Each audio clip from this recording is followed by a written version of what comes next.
اعوذ باللہ من الشیطان الرجیم وَلَقَدْ آتَيْنَا إِبْرَاهِيمَ رُشْدَهُ مِنْ قَبْلِ، اور بے شک ہم نے ابراہیم علیہ السلام کو آج سے بہت پہلے، آپ صلی اللہ علیہ وسلم کے مبارک زمانے سے بہت پہلے، تقریباً 3500 سال پہلے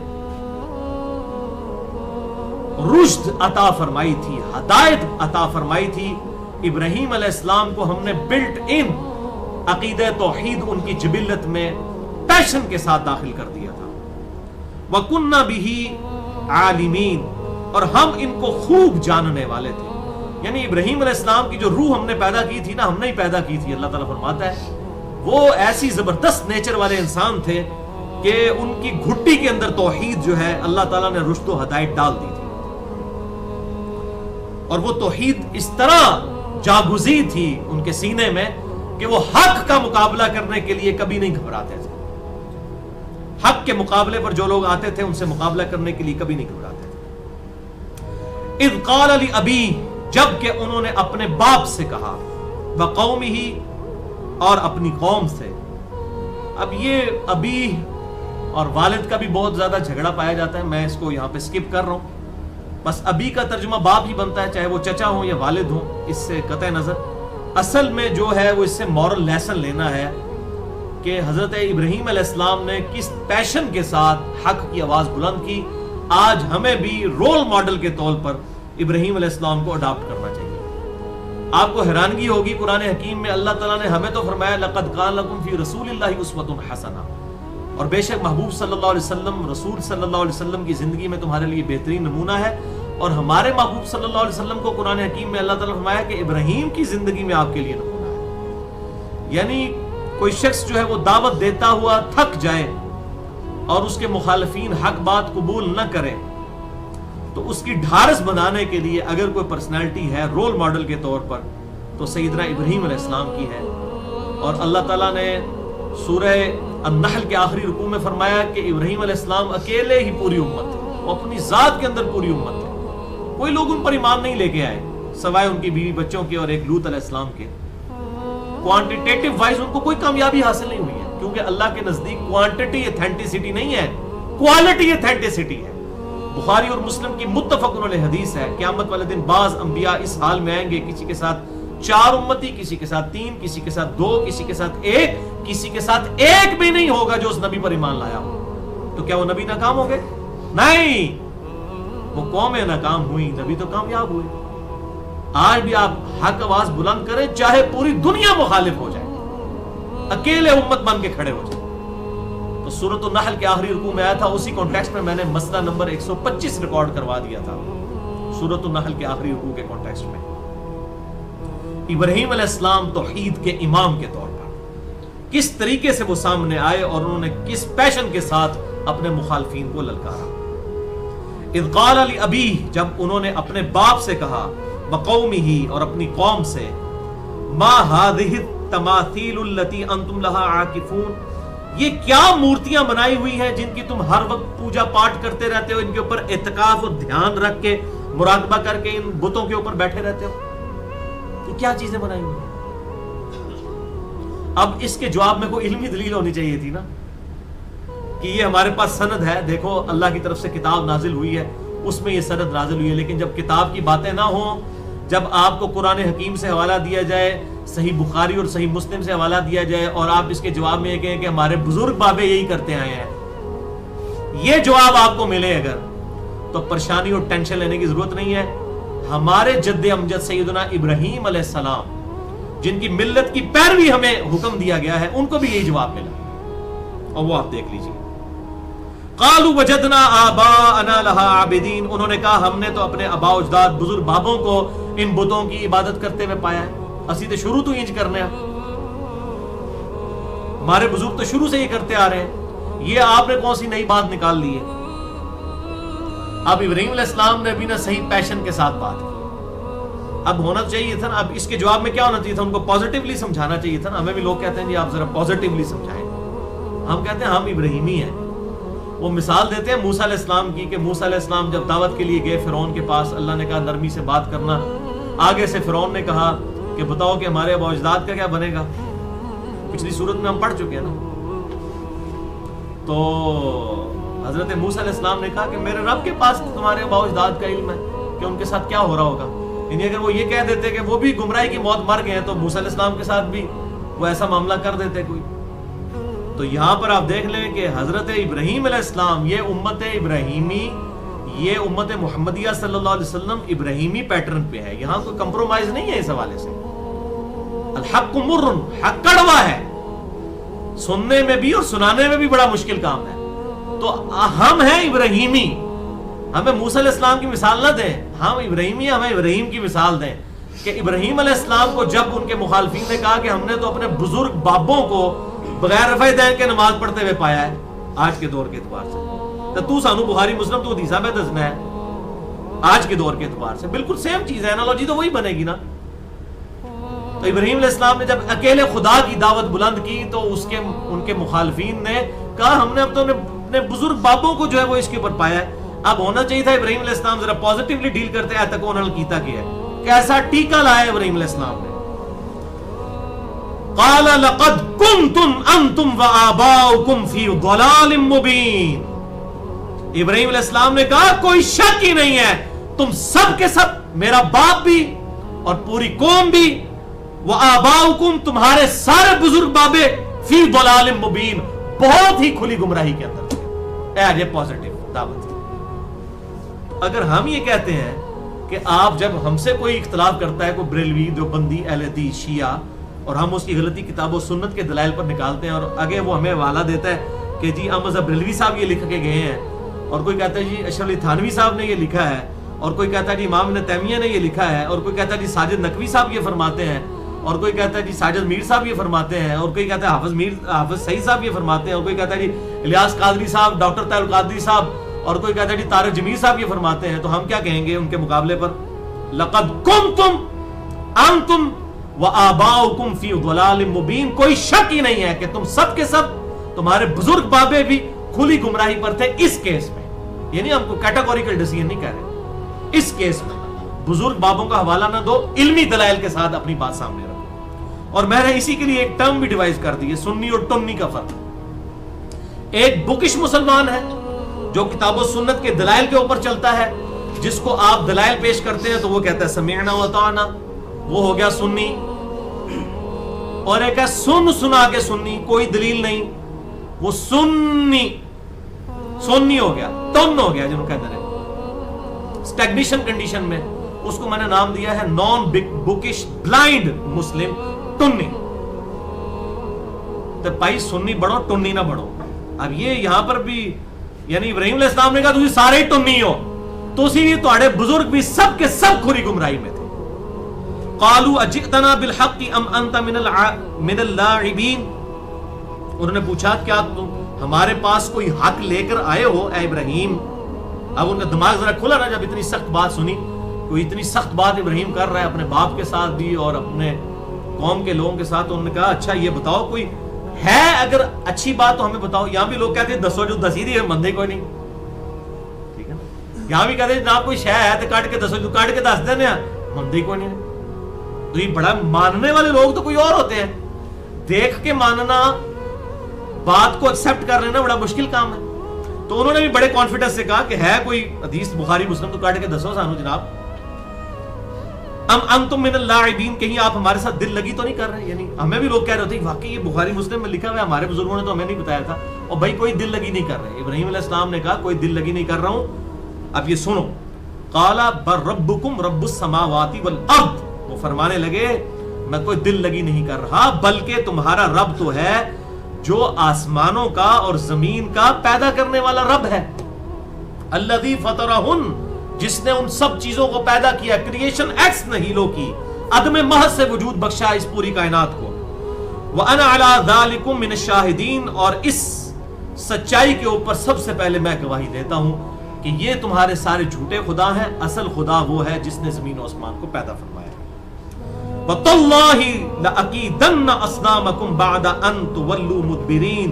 اور ابراہیم علیہ السلام ظاہر ہے اس ٹائم جوانی، جوش پہ توحید کا جذبہ دل کے اندر امڑ آیا ہوا ہے، اور وہ کہتے ہیں کہ میں ضرور بندوبست کروں گا تمہارے ان بتوں کا، بعد ان تولوا مدبرین، جبکہ تم یہاں سے پیٹ پھیر کر چلے جاؤ گے. وہ باقی جگہ آتا ہے پھر قرآن حکیم میں, وہ کسی اپنے اینول گیدرنگ میں گئے ہوئے تھے, یعنی وہ سب کے سب اکٹھے ہو کر چلے گئے پورے, وہ کوئی اینول گیدرنگ ہوتی تھی جس میں پوری قوم جو ہے وہ اپنے علاقے سے نکل کے کہیں اور پر جمع ہوتی تھی, کہیں کسی میدان میں, اور وہاں پہ ان کی ایکٹیویٹیز ہوتی تھی. اور ابراہیم علیہ السلام نے اس وقت جو ہے وہ اپنا کوئی عذر پیش کر دیا کہ میں تمہارے ساتھ نہیں جا سکتا. ابراہیم علیہ السلام وہیں پر رک گئے, انہوں نے کہا اب موقع غنیمت ہے کہ ان کے ساتھ کام ڈال دیا جائے.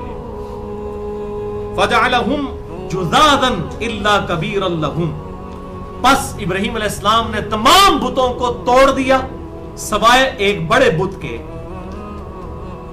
لَعَلَّهُمْ إِلَيْهِ يَرْجِعُونَ, تاکہ وہ اس کی طرف لوٹیں اس معاملے میں. یعنی انہوں نے سارے بتوں کو توڑ کے, جو ہمیں پھر ڈیٹیل کے ساتھ ملتا ہے کہ وہ جو کلہاڑا تھا نا توڑنے والا, وہ بڑے بت کے کندھے کے اوپر رکھ دیا, اس کو سلامت رہنے دیا, ساروں کو توڑ دیا, اس کو سلامت, کیونکہ اب انہوں نے ان کے ساتھ انٹلیکچولی ان کو بات سمجھانی تھی. تو یہ ابراہیم علیہ السلام نے ایک طریقہ اختیار کیا, سارے بت توڑ دیے. قالوا من فعل هذا بآلهتنا انه لمن الظالمین, جب وہ واپس آئے سارے بت ٹوٹے ہوئے دیکھے, انہوں نے کہا کس نے ہمارے آلہہ, ہمارے خداؤں کے ساتھ یہ حرکت کی ہے, وہ تو بڑا ہی ظالم ہے. حالانکہ ان کو یہ چاہیے تھا کہ وہ اپنے اوپر غور و تفکر کرتے کہ جو بت اپنی حفاظت ہماری غیر موجودگی میں نہیں کر سکے, انہوں نے ہماری کیا حفاظت کرنی ہے. یہاں پر بھی عجیب و غریب لوگوں نے قصے کہانیاں جناب مشہور کیے ہوتے ہیں. جی فلاں جناب بزرگ کے مزار کے اوپر جناب ادھر جناب کوئی چلا جائے تو کوئی شے ادھر چگ لیتے, انا ہو جاتا ہے. وہ ایک وہ شیشم کی ٹالی والا واقعہ بھی آپ کو پتہ ہے کچھ عرصہ پہلے آیا تھا, جو ٹالی نہیں پنن دیتے. تو اس قسم کی باتیں لوگوں نے مشہور کر دی ہوئی ہیں میرے بھائی. یہ ساری کی ساری چیزیں اب میڈیا کی برکت سے قیامت تک انشاءاللہ یہ سارے جو ڈھونگ رچائے ہوئے تھے نا انہوں نے, اب یہ انشاءاللہ تعالی میڈیا کی برکت سے ننگے ہوتے چلے جائیں گے. اب کوئی بزرگ اس طرح کا جو یہ دعوے کرتے تھے جھوٹے, کوئی اس طرح کی چیز نہیں دکھا سکے گا انشاءاللہ. اس کی وجہ یہ کہ ہے ہی پہلے بھی ساری جھوٹی باتیں تھیں, ورنہ یہ اب بزرگ, اب تو ضرورت تھی بزرگوں کی. عراق کو بچاتے, شام کو بچاتے, فلسطین کو بچاتے, افغانستان کو بچاتے, پاکستان کو بچاتے. یہاں حالت یہ ہے کہ بزرگوں کے اپنے مزارات کے اوپر آ کے بم مار کے چلے جاتے ہیں. بزرگ تو اپنی حفاظت نہیں کر سک رہے. اور پھر یہاں پر اگلے دن جناب وہ مجھے میسج آیا, جی تحفظ اولیاء کانفرنس ہو رہی ہے, اور جناب وہ پریس کلب کے باہر جو ہے وہ دھرنا دیا جائے گا, تحفظ اولیاء کانفرنس. یعنی اولیاء کی حفاظت اور تسی کرنی ہے. پہلے تسی کہتے ہو سب بزرگ ساڑی حفاظت کر دینے, اب اولیاء اللہ کی آپ نے حفاظت کرنی ہے, ان کے مزارات کی آپ نے حفاظت کرنی ہے. بزرگ جو اپنا مزار نہیں بچا سک رہے, ہم کنڈیم کرتے ہیں, اس طرح کی حرکتیں نہیں ہونی چاہیے. لیکن اس کا دوسرا پہلو بھی ہے کہ پھر میں نے ان کو کہا میرے بھائی یہ آپ جو احتجاج پریس کلب کے باہر کر رہے ہیں نا, یہ بزرگوں کی مزاروں کے باہر جا کے کریں, کہ اتنے نذرانے چڑھائے آپ کے درباروں کے اوپر, تسی اپنا مزار نہیں حفاظت نہیں کر سکے. اللہ لو کتنے ستے سو, مطلب ان سے احتجاج کریں نا. آپ پریس کلب والوں سے کیوں احتجاج کرتے ہیں, جا کے ان کے سامنے کھڑے ہو کے گورنمنٹ سے احتجاج کیوں کرتے ہیں؟ بزرگوں سے کریں جن کے بارے میں آپ کا یہ دعویٰ تھا یہ آپ کی حفاظت کرنے والے ہیں, وہ تو اپنی حفاظت نہیں کر سکے. سب جھوٹ مشہور کیا ہوا ہے. اس طریقے سے کوئی چیز نہیں ہوتی. ابراہیم علیہ السلام نے بھی یہ کیا, سارے بت توڑ دیے. یعنی آج کے دربار پہ آپ سمجھے کہ آج کے حساب سے سارے دربار انہوں نے توڑ کے تو ایک بڑے دربار کے اوپر جا کے تو وہ کلہاڑا رکھ دیا, بلڈوزر جا کے ہوتے کھلا دیتا انہوں نے. قالوا سمعنا, اب انہوں نے کہا یہ بڑا ظالم ہے جس نے بھی ہمارے بزرگوں کے ساتھ یہ کچھ کیا ہے, جس نے مزار گرائے نے, بڑا ظالم ہے بت جنہیں توڑے نے. قالوا سمعنا فتى يذكرهم يقال له ابراہیم, انہوں نے کہا ہم نے ایک نوجوان کو یہاں سنا تھا, ایک کالی داڑھی والا نوجوان, ایک نوجوان کو سنا تھا, وہ ہمارے بزرگوں کا بڑی بدتمیزی سے ذکر کرتا تھا. یہ دیکھنے سیف الفاظ موجود ہے, یقال له ابراہیم, اس کو ابراہیم کہا جاتا ہے. یہ سیم اینالوجی یہ پوری اس فیس سے مجھے بھی گزرنا پڑتا ہے. وہ کہتے ہیں جناب ایک علی منڈا بیٹھے ہیں ساڑھے بزرگوں کا بڑی برائی نہ ذکر کرتا ہے. سیم وہی اینالوجی ہے. آج بھی جو ابراہیمی ہوگا نا اس کو انہی فیزز کے ساتھ گزرنا پڑے گا. تو کہتے ہیں کہ ہم نے ایک نوجوان کو سنا تھا جسے ابراہیم کہا جاتا ہے, اس کا نام ابراہیم ہے, وہ بڑے برے انداز سے ہمارے ان بتوں کا بزرگوں کا ذکر کرتا تھا. قالوا فأتوا به على اعین الناس لعلهم يشهدون, تو کہنے لگے تو اسے پکڑ کر لاؤ تاکہ لوگوں کے سامنے پیش کریں اور اس کے متعلق کوئی شہادت دے سکے. قالوا اانت فعلت هذا بآلهتنا یا ابراہیم, تو ان ساروں نے کہا کہ اے ابراہیم کیا تو نے ہمارے بزرگوں کے ساتھ ان بتوں کے ساتھ ان جھوٹے خداؤں آلہہ کے ساتھ تو نے یہ حرکت کی ہے، یہ سارے بت تو نے توڑ دیے۔ اب ابراہیم علیہ السلام نے توریہ کیا۔ توریہ کو آپ سمجھ رہے ہیں، توریہ یہ ہے کہ آپ بات سچی کر رہے ہوں لیکن سننے والے کو کچھ اور سمجھ آئے اور آپ کچھ اور کر رہے ہو۔ اب ابراہیم علیہ السلام نے ان کو یہ کہا کہ یہ ان کے بڑے نے کیا ہوگا، یعنی جس بڑے بت کے کندھے پر کلاڑا تھا نا، اس کی طرف توریہ کیا کہ ان کو یہ لگا کہ یہ ہمیں یہ کہہ رہا ہے کہ ہمارے بڑے بت نے باقی بت توڑ دیے ہیں، ان کو بھی پتا اس نے کہاں سے توڑنے ہیں، اور دل میں یہ نیت کی کہ وہ بڑے سے مراد اپنے آپ کو لے رہے تھے، یعنی کسی ایسے نے ان کو توڑا ہے جو ان سے طاقت میں بڑا ہے، یعنی میں۔ تو یہ ایک جملہ مبہم تھا، اس کو توریہ کہا جاتا ہے۔ یہ مشکل اور پریشانی میں فتنوں سے بچنے کے لیے اس طرح کا توریہ استعمال کیا جا سکتا ہے۔ یہ جھوٹ کے زمرے میں نہیں آتا جب دونوں طرف اس کا معنی نکلتا ہو۔ ویسے بھی مولوی تو بہت زیادہ توریہ کرتے رہتے ہیں اور ان کی یہ یعنی سرشت میں توریہ شامل ہے، اور وہ اس طرح کے توریہ جو ہیں وہ کبھی تقیہ کے نام پر کر لیتے ہیں، کبھی توریہ کے نام کے اوپر۔ یہ عادتاً یہ کام نہیں کرنا چاہیے۔ جس طرح وہ فیصل آباد میں ایک بریلوی عالم دین تھے، وہ بالکل پھر پرٹیکولر ان کا نام نہیں میں لیتا، بہرحال وہ جن لوگوں سے انہوں نے ملنا نہیں ہوتا تھا نا، تو انہوں نے اپنے کمرے کا نام لاہور رکھا ہوا تھا۔ تو جب کوئی فون آیا تو وہ کہتے تھے اپنے اسسٹنٹ کو، اور ان کو لاہور گئے نے۔ تو اب وہ مطلب اس وقت یعنی لینڈ لائن، اب تو خیر مولوی صاحب واش روم میں بھی ہوں، وہاں پہ بھی موبائل فون بول پڑے گا۔ اب تو مسئلہ موبائل فون کا ہی، میں کچھ پرانی بات کر رہا ہوں، اب کوئی نئے توریہ انہوں نے نکال لیے ہوں گے۔ تو بہرحال انہوں نے اپنے کمرے کا نام لاہور رکھا ہوا تھا تاکہ جھوٹ سے بھی بچنا پڑے۔ اس طرح یہ باقاعدہ توریہ خود کرتے ہیں علماء، اور ان کی زیادہ تر زندگی اسی سے ہی بلٹ اپ ہوئی ہوتی ہے، اور دلائل ان کے پاس یہ ہوتے ہیں۔ توریہ بالکل ایز اے لاسٹ ریزارٹ، کبھی زندگی موت کی کشمکش بن جائے یا بہت بڑا کوئی ایشو بن جائے فتنے کا، اس وقت توریہ کیا جا سکتا ہے۔ یہ جھوٹ کے زمرے میں نہیں آتا، لہذا اس حوالے سے میں نے ایک پورا لیکچر بھی ریکارڈ کروا دیا ہے، مسئلہ نمبر 88A اور 88B، عصمت انبیاء کے عقیدے پہ شبہات کا تحقیقی جائزہ۔ اس میں بخاری اور مسلم کے کانٹیکسٹ میں ایک حدیث ہے کہ ابراہیم علیہ السلام نے زندگی میں 3 دفعہ توریہ کیا، ان میں سے ایک موقع یہ تھا، باقی میں نے 2 مواقع بتائے۔ اس حدیث پر بعض لوگوں نے اعتراض کیا، خصوصاً مولانا مودودی رحمہ اللہ نے انبیاء کرام علیہ السلام سے اپنی عقیدت کے اظہار میں غلو کرتے ہوئے انہوں نے کہا کہ نہیں یہ روایتوں سے انبیاء کی توہین اور تنقیص ہوتی ہے، لہٰذا ان روایتوں کو ماننے پہ ہم مجبور نہیں ہیں، ہمیں نبیوں کی عصمت کے کانٹیکسٹ میں ان روایتوں کو مردود قرار دے دینا چاہیے۔ بہرحال میری اپروچ یہ ہے کہ ان روایتوں کا اگر انٹلیکچوئل جواب دیا جا سکتا ہے تو ہم دیں، ان روایتوں کو ایکسیپٹ کریں، اور ان کا اگر جواب دیا جا سکتا ہے، اس طرح کی تو کئی چیزیں قرآن کے اندر موجود ہیں جن کی ہم تعویل کرتے ہیں اور ان باتوں کا جواب دیتے ہیں علمی دلائل کے ذریعے۔ میں اکثر اوقات ایسی چیزیں اپنی تفسیر کلاس میں پوائنٹ آؤٹ کرتا رہتا ہوں کہ اگر یہی بات حدیث میں آئی ہوتی تو لوگ کہتے جناب یہ تو جناب عقل کے اوپر نہیں ٹھہرتی، یہ تو قرآن کے خلاف ہے۔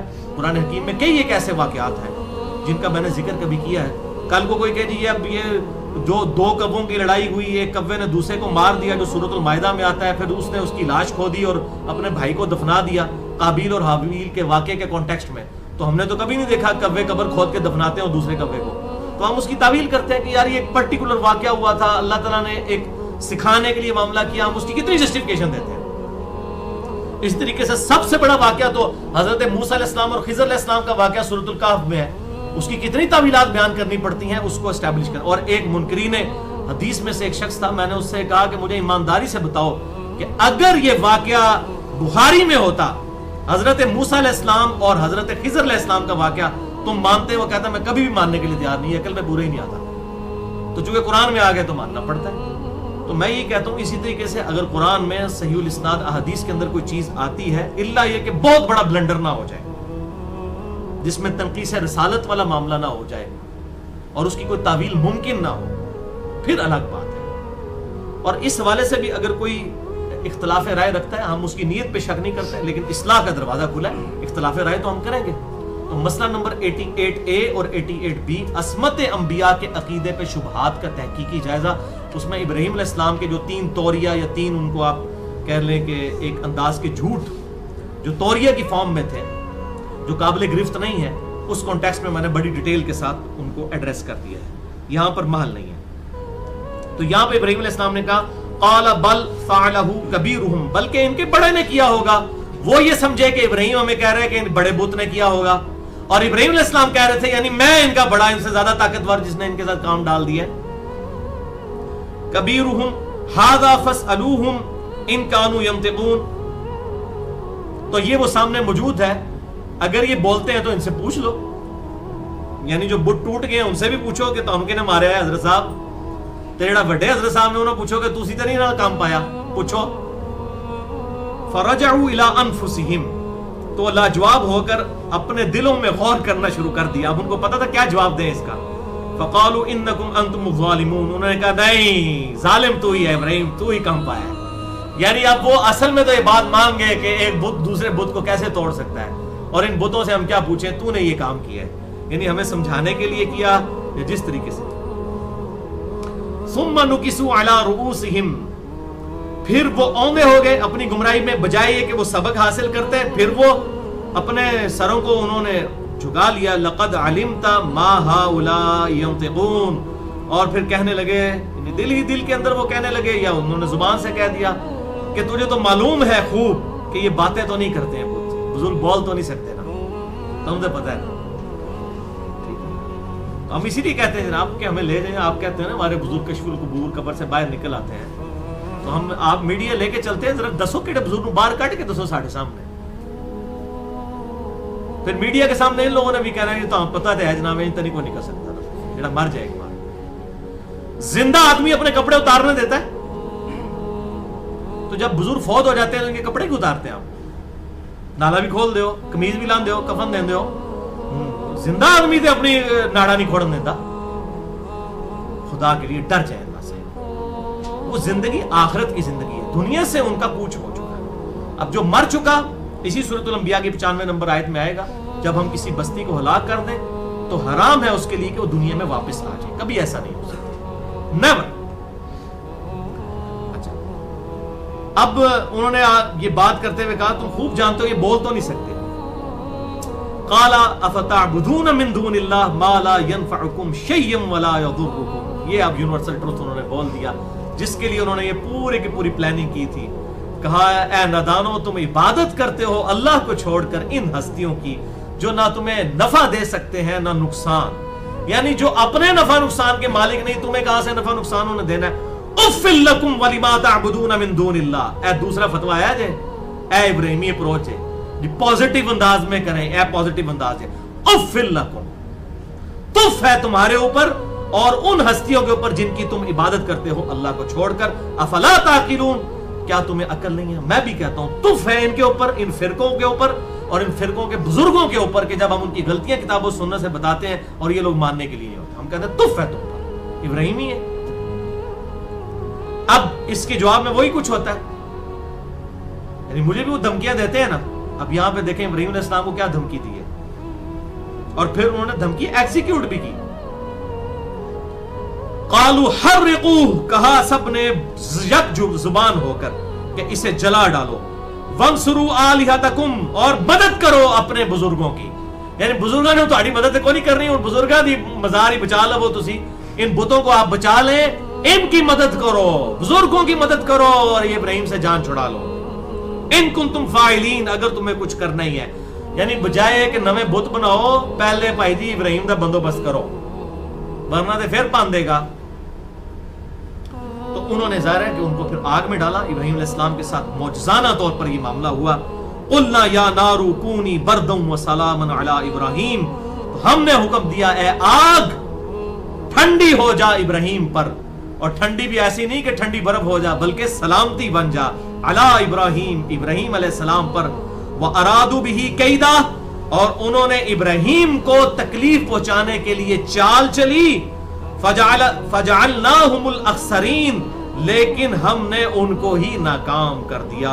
ونجیناہ ولوطا الی الارض التي بارکنا فیہا للعالمین، اور ہم نے ابراہیم علیہ السلام کو بھی نجات دی اور ان کے بھتیجے لوط علیہ السلام. یہاں سے اندازہ ہو گیا آپ کو ایک لوط ہی ان پر ایمان لے کر آئے تھے یا ان کی بیوی بچے. سورۃ العنکبوت میں آتا ہے ایک لوط ان پر ایمان لے کر آئے، ان کو بھی اللہ نے پیغمبر بنا دیا. ہم نے ان کو اور لوط کو نجات دے دی اس بابرکت زمین کی طرف، یعنی شام کی سرزمین کی طرف، جو اللہ تعالیٰ نے انبیاء کا مسکن بھی بنایا اور ویسے بھی دنیاوی اعتبار سے بھی زرخیز زمین تھی وہ. وَوَهَبْنَا لَهُ اسحاق، اور ہم نے ابراہیم علیہ السلام کو اسحاق عطا فرمائے، وَيَعْقُوب، اور یعقوب علیہ السلام نافلہ ان کا پوتا، یعنی ابراہیم علیہ السلام کو اللہ نے ان کی زندگی میں یعقوب علیہ السلام جیسا پوتا، اسحاق علیہ السلام جیسا بیٹا عطا فرمایا، وَكُلًّا جَعَلْنَا صَالِحِينَ، اور ان سب کے سب کو ہم نے نیکوکار بنایا، وَجَعَلْنَاهُمْ أَئِمَّةً يَهْدُونَ بِأَمْرِنَا، اور ہم نے ان سب کو بنایا پیشوا لوگوں کے لیے کہ ہمارے حکم سے وہ لوگوں کو ہدایت دیتے تھے، وَأَوْحَيْنَا إِلَيْهِمْ فِعْلَ الْخَيْرَاتِ، اور ہم نے ان سب کو وحی کی اچھے کام کرنے کی، وَإِقَامَ الصَّلَاةِ، اور نماز کو قائم کرنے کی، یعنی یہ بزرگ تھے تو وہ خالی نام کے بزرگ نہیں تھے، یہ انبیاء واقعی وہ اللہ تعالیٰ کے ریپریزنٹیٹیو تھے، نیک اعمال کرنے والے، نماز کو قائم کرنے والے، وَإِيتَاءَ الزَّكَاةِ، اور زکوٰۃ ادا کرنے والے، وَكَانُوا لَنَا عَابِدِينَ، اور وہ ہماری ہی عبادت کیا کرتے تھے، یہ ان کی سب سے بڑی خوبی تھی۔ وَلُوطًا آتَيْنَاهُ حُكْمًا وَعِلْمًا، اور لوط علیہ السلام کو ہم نے حکومت بھی عطا فرمائی اور علم بھی، وَنَجَّيْنَاهُ مِنَ الْقَرْيَةِ الَّتِي كَانَتْ تَعْمَلُ الْخَبَائِثَ، اور ہم نے ان کو اس بستی سے، سمود اور عمورہ کی بستیوں سے نجات دی جو بڑے خبیث کام کیا کرتے تھے، گندے کام، یعنی ہومو سیکچولیٹی ان کے اندر پائی جاتی تھی، لواطت کا عمل جس کو کہا جاتا ہے، اور اس میں لواطت کی چونکہ اب ٹرم ڈیوائز ہو چکی ہے، بعض لوگ کہتے ہیں یہ بڑی گستاخی ہے، آپ لواطت بول دیتے ہیں، یہ لوط علیہ السلام کا نام آتا ہے، لوط علیہ السلام کا نام نہیں ہے، قوم لوط کا ذکر ہے، قوم لوط کا۔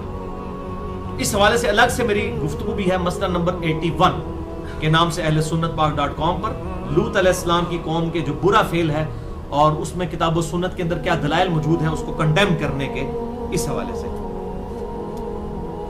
انہم کانوا قوما سوء فاسقین، بے شک وہ قوم بڑی ہی ناہنجار تھی اور فسق کرنے والے تھے، وادخلناہ فی رحمتنا، اور ہم نے لوط علیہ السلام کو اور ان کی دو بیٹیاں جو ایمان لے آئیں ان کو اپنی رحمت میں داخل کیا، انہ من الصالحین، بے شک لوط علیہ السلام ہمارے نیکوکار بندوں میں سے تھے۔ تو یہ لوط علیہ السلام کا ذکر یہاں پہ مکمل ہوا۔ اب انشاءاللہ نوح علیہ السلام اور باقی پیغمبروں کا ذکر اگلی کلاس میں انشاءاللہ ڈسکس کریں گے۔ اللہ تعالیٰ سے دعا ہے کہ جو حق بات میں نے کہی اللہ تعالیٰ ہمارے دلوں میں راسخ فرمائے، اگر جس بات میں میرے منہ سے کوئی غلط بات نکل گئی تو اللہ تعالیٰ ہمارے دلوں سے معاف کر دے، ہمیں کتاب و سنت کی تعلیمات پر عمل کر کے دوسرے بھائیوں تک پہنچانے کی توفیق عطا فرمائے۔ سبحانک اللہم و بحمدک، اشہد ان لا الہ الا انت، استغفرک و اتوب الیک، وما علینا الا البلاغ المبین۔